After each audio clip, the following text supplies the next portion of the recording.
congratulations. Thank you very much. Just real quick. Let me do this, and then before we go on, where did Judy go? Okay, good. I would like to just make a couple of comments in general about the show. First of all, the show is just a fabulous show. I love all of the different voices. And by voices, as you look at the wall, there's lots of different techniques. There's lots of different sensitivities. The handling of various media on the wall. It's just really nice to see this collection of paintings. So I think it speaks very highly of this group, the quality of pieces that we have on the wall here. And it's a very cohesive show. I really congratulate the group. Wonderful show. Now, Jean, let's talk about this piece. I selected this piece because this piece is an exemplar of watercolor technique. A couple of things right away. Look at the transition of color across the sky shape up here. Goes through multiple colors, dark to light. Anytime that you see a transition in a painting, a change, one thing to another, light to dark, more detail, less detail, any kind of transitions, those are just really gold nuggets.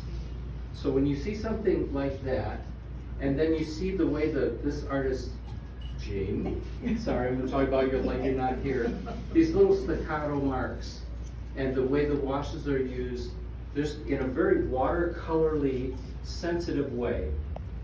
This has great color unity. Now these colors, I don't live here, right? And so when I look around the desert, I don't see these colors. But this is a great example of how you can take the sensitivity you have about how shape and color work in your environment, and if you just change it 3 degrees, it still works. Because these colors are very unified and cohesive, even though they may not be. I think of more umbers and siennas and turquoises and cobalts and ceruleans, right? But I really love the way that you depart from that kind of a palette into this palette with sensitivity, nice transitions, nice light and darks. It's a very cohesive piece, very nice. And so that was why this piece received this award.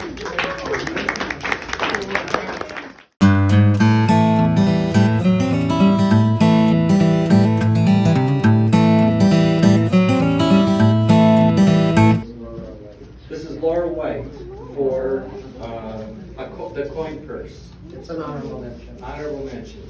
Is that you? Oh, I should have told you. I'm sorry.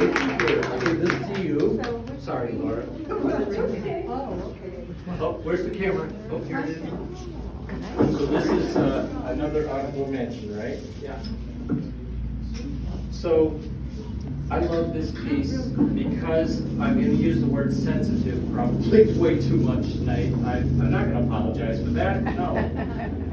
I love a couple of things that right away about this piece. First of all, to me as a viewer, I see this as a simple subject, a simple person engaged in a simple activity, and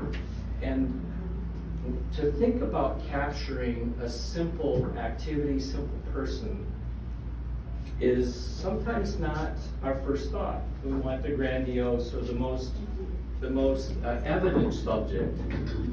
So the selection of the subject, first of all, is I think an amazing, bold step. I think it's bold. But when I look at the painting, or in that way, I look at the painting and I look at the strong design. It has a strong L-shaped composition. At least I feel that, with the main subject crossing over that strong L, light to dark, and here's the subject. The subject is very simply rendered, and yet its color separates itself from the background colors. It's almost as though you're using those lights and darks is a vignette to push that figure out. You might hear me say vignette quite. This is not a vignette, but you're using those shapes to push the subject out very effectively. Look at the body, the way the body is oriented. Nice sinal kind of shape to it. The attention is to the activity, simple person, but a very complicated design.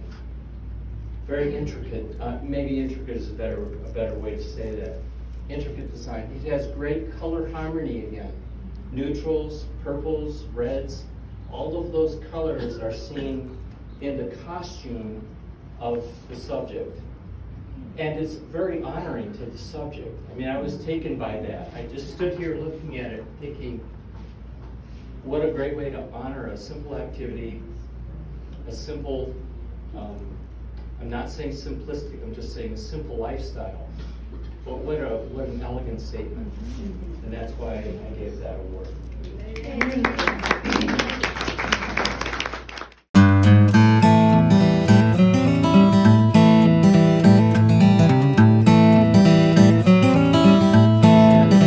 Donated to us.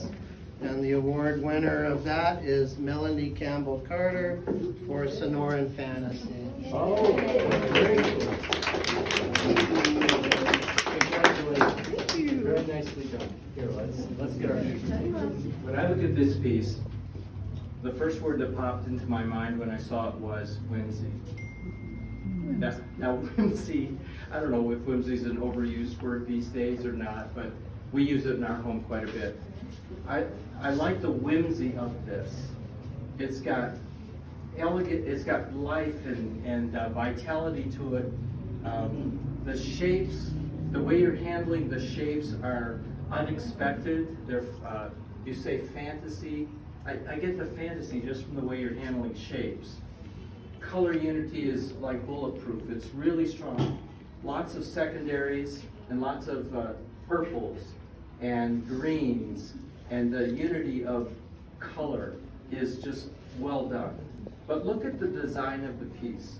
Look at how this, I'm going to call this a vignette. A vignette by definition is a background that touches two or more sides, and its function is to push the subject out at the viewer. It's to bring attention. It lifts the subject off of the page and says, look at this. But this vignette, if you will, has all of this design in it. Pattern, rhythm, and that is found inside the subject. So it creates a bulletproof unity within the piece. Unity of rhythm, unity of color, and that's just really cool. The colors, in my definition, are unexpected colors. This is cactus, right? Subject. Well, why didn't you paint them green? You know, I do paintings and I put people and I put red faces on. And my mother-in-law says, well, Stephen, how come you don't put faces on people? Well, I do. I put red dot. Well, nobody has a red dot on their face. It's unexpected, but it communicates. You chose a color palette that's unexpected, design that's unexpected for a very familiar subject. But look at what's hidden inside here. Is this a ptarmigan or a partridge or what? Campbell's quail. Okay. Darn it. I tried really hard. But I have this little shape down here. I've got a butterfly. I go on I'm led on a visual journey on this piece with all these little fun things, these little stars. This is just whimsical and fun, and it takes a subject that's very common and just pushes it to a level uncommon. Very nicely done. That's why I chose that.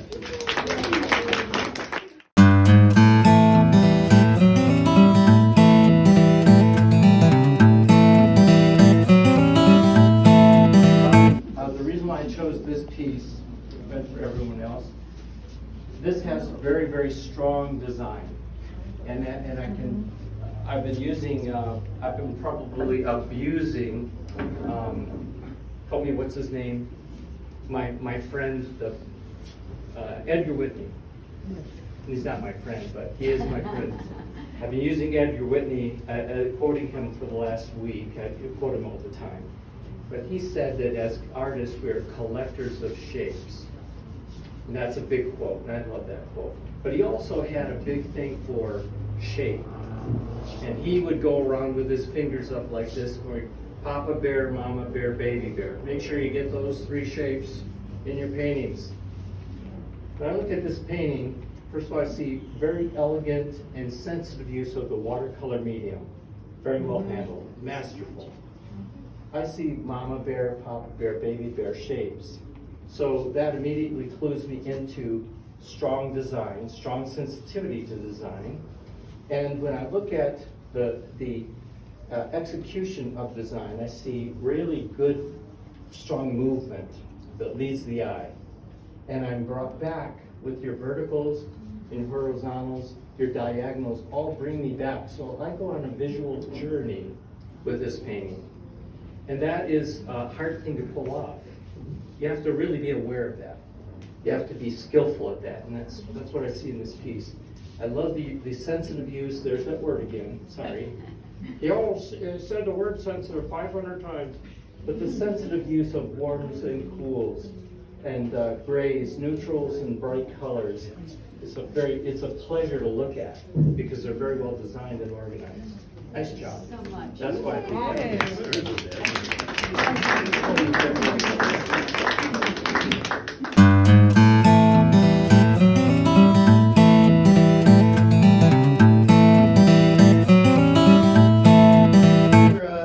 Award of Merit, Tracy Lynn Ross. She is not here tonight. Tucson Monsoon. She's camping.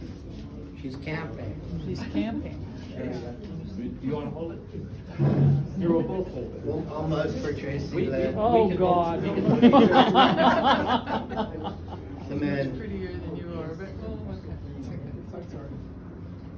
I hope you're having a great time camping, Tracy Lynn. All right. Beauty. Okay, so let's look at this together. Sometimes we talk about design. Sometimes we talk about sensitivity, and sometimes we see strong color use. Sometimes it's the voice. This piece right here, I think this piece is about mood.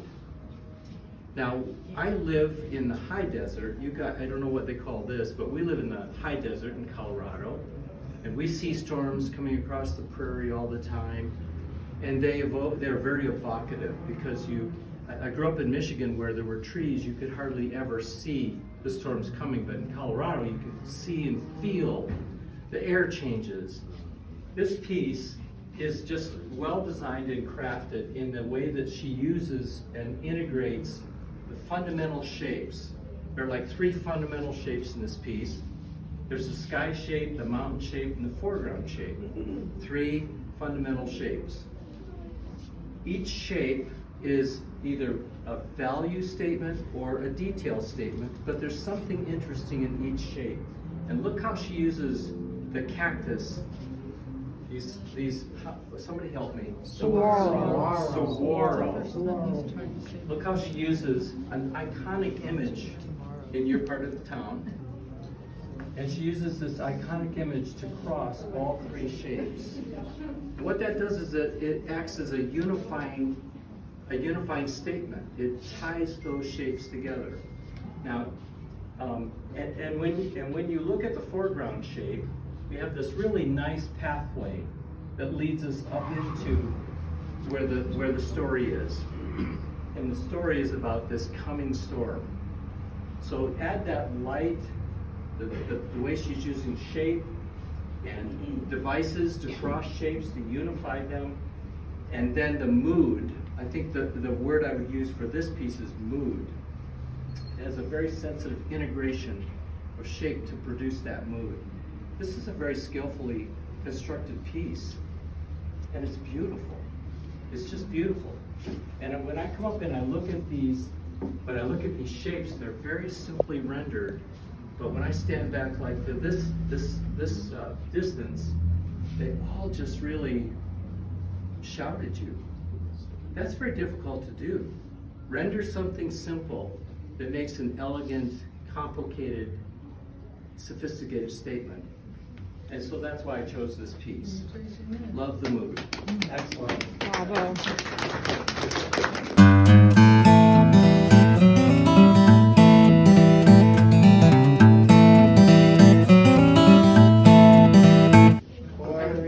Congratulations, Karen. Okay, let's get our picture. Oh, you go over here. And there we go. Thank you. Okay, Karen, before I start. If I could record this, my husband is too ill to attend. Oh, okay, for sure. So we've already talked about voice, right? And voice is very important, scale is very important, design is very important, mood is very important. These are all things that as artists we have as ways to communicate emotion, feeling, to draw the viewer in, to make the viewer part of our world, right?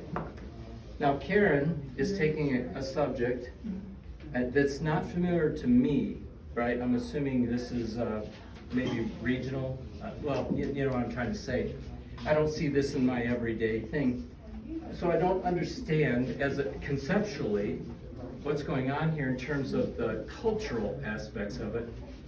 But the way you've rendered the figure, the action of the figure, I can tell what is happening as a viewer, even though I'm not informed, because that's a skillful storytelling device. The way you use the figure, the motion, the costume, that's all great storytelling. So if somebody who's unfamiliar with the subject is given those visual cues that help them understand the story, when you're not familiar with it, this is great storytelling. That's Jack Lord kind of level storytelling, right? So there's all of that, and all the light is on that figure. It's got great action. But look at how Karen uses the background and wraps that figure, puts nice pattern, but it's understated pattern around the figure. We've got really wonderful texture in this large shape at the top. It might be a vignette. You might technically say, I don't think you are using it as a vignette, but look how it pushes the figure out.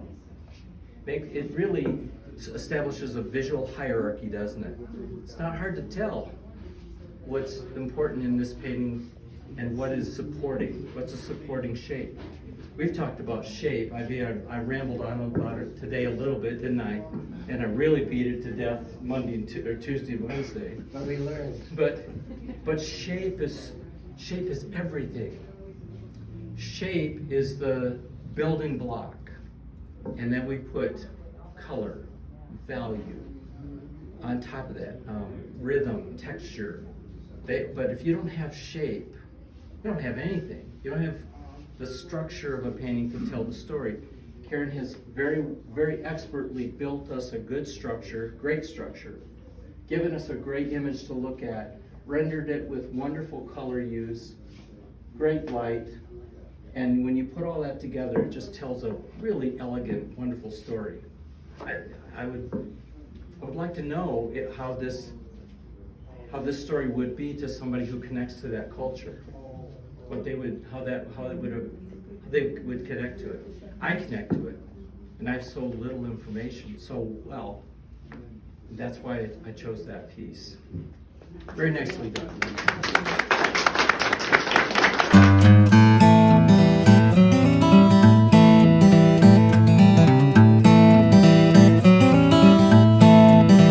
Vice President of Shows. This is Life is a Wash. My Life is a Wash by Tad Lamb.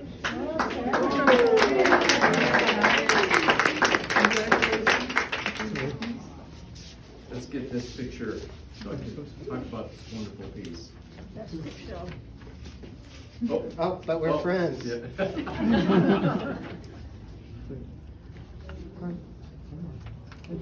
Okay. So, let's talk about this piece. The very first word that comes to mind when I look at this piece is design. Composition. This piece has a very strong Z, sometimes it's known as a Z or S or Z composition. And it is a fundamental but very important compositional, I'm going to call it a rule or a tool. So the painting itself starts with really nice, strong composition. Told you this. But look at the use of shape right here. At the very starting point of this composition, I have these wonderful shapes that may or may not have actually been there, I don't know, but you craftfully put these shapes together to lead my eye. Look at the use of light. Look at the use of this shape coming off of the Z that's pulling me into the painting, and here's a dark. So I go on this journey into Z-shaped composition, and at every junction point, I am not disappointed. There's something there that's important.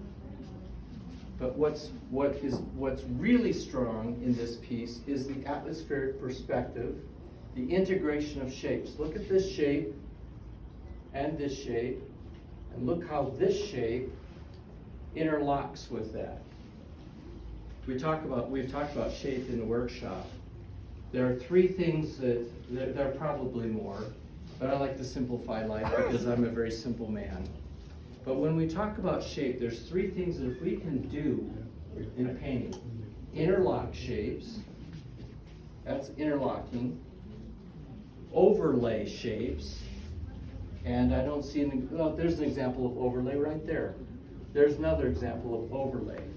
The cactus in that painting over there, overlay those other shapes. Overlay of shape, or exaggerate or give one shape more presence or dominance than other shapes in the painting. So exaggeration of scale, interlock, overlay. Those are three bulletproof things to do with shape. And when you see those things being done, there's an overlay right there. When you see those things being done, you know you have a skillful painter. You're using shape to the maximum, but you're also using it in a way that takes advantage of the composition structure that you put down on the painting. But there's more. But wait, there's more. Look at the color unity. We've talked about that several times across the Karen. Yours also has very strong color unity. But look at the color unity of this piece. Look at how this one shadowy dark back here just pushes everything at us. I mean, it just sort of pushes the whole, it's like there's some tectonic action happening in this painting that's pushing those shapes at me. Look where these lights are. Look at the edge work on that shape with that shape. Edge work here, edge work here. Look at those edges. To be able to constructively use edges is a very difficult thing, very skillful. So when you combine all of these things, color unity, strong design, great use of lights and darks, I'm not disappointed in any of the junction points in the painting, great edge work, all of those things combine to make a really, really strong, bulletproof painting, don't they? But what is your name? My life is a wash.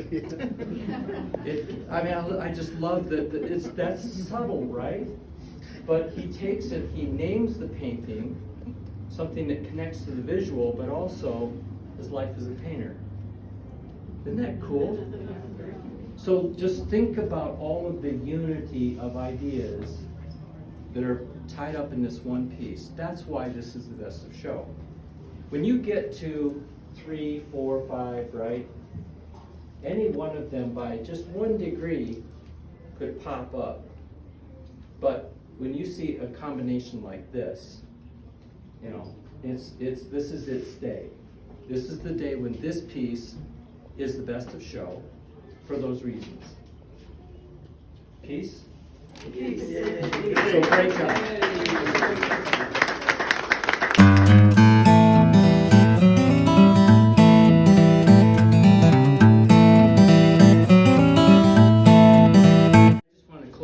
this. I'll try not to be too baroque. See, I shouldn't have drank any, I shouldn't have had any wine. It has been such a pleasure to be here. Both Sue and I have been so warmly received by all of you, and we felt so at home.